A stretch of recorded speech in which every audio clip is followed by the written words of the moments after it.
What is up? This is your LA in a minute, and I'm here with part 2 of my series on the affordable housing crisis in Los Angeles and what the city of LA is doing to help. In part 1, we discussed the housing crisis in LA and how it got to this point. Today, I want to talk about one of the strategies being proposed by the LA Department of City Planning to address this issue. This strategy would greatly increase the ability to create affordable housing in walkable neighborhoods on major streets located in some of the city's wealthiest neighborhoods. They're calling this opportunity corridors. Let's get into it. Again, it's not a secret. Many people in Los Angeles are burdened by unaffordable rent, long commutes, and homelessness. There's simply not enough housing in Los Angeles, especially in areas with access to amenities like open space and good schools. We've reached the end of suburban sprawl, and the need for a solution within the city of Los Angeles is urgent. Accordingly, the city is proposing the opportunity to build more housing and mixed-use development on major avenues and boulevards in areas that have the access to these resources. These areas are called higher opportunity areas. Opportunity corridors promote housing growth, primarily along major corridors and higher opportunity areas near better resources, including transit and jobs. Studies show that residents of these higher opportunity areas are likely to experience positive economic, educational, and health outcomes.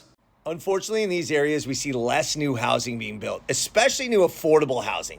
With new transit lines being extended to the west side and the valley, it's a great time to create opportunities for more folks to live next to where they work and go to school. This is part of the Citywide Housing Incentive Program, or CHIP ordinance, and the positive impact of creating housing near public transit is palpable. It shortens the commute to work and destinations, it boosts mental health, and it improves resilience to life events. It contributes to a more sustainable city. Furthermore, housing near public transportation also benefits the environment. As more people rely on public transit, less people use their individual vehicles that increase traffic and emit air pollution.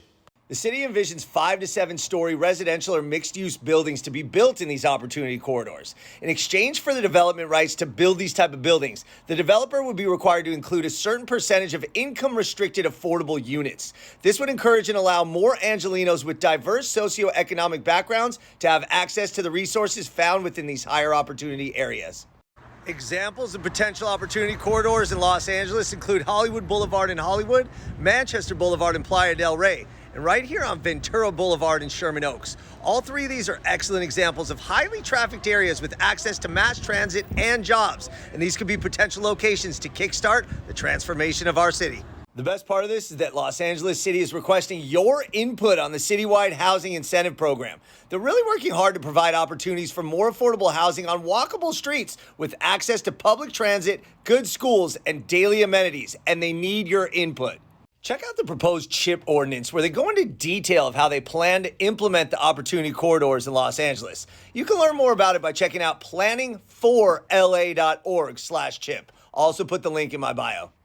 So we know there's an unprecedented affordable housing crisis in LA, and you can be part of the solution, especially when it comes to opportunity corridors. Stay tuned for the next 2 parts of this 4-part series on affordable housing from the LA Department of City Planning. All right, LA, it's been a minute.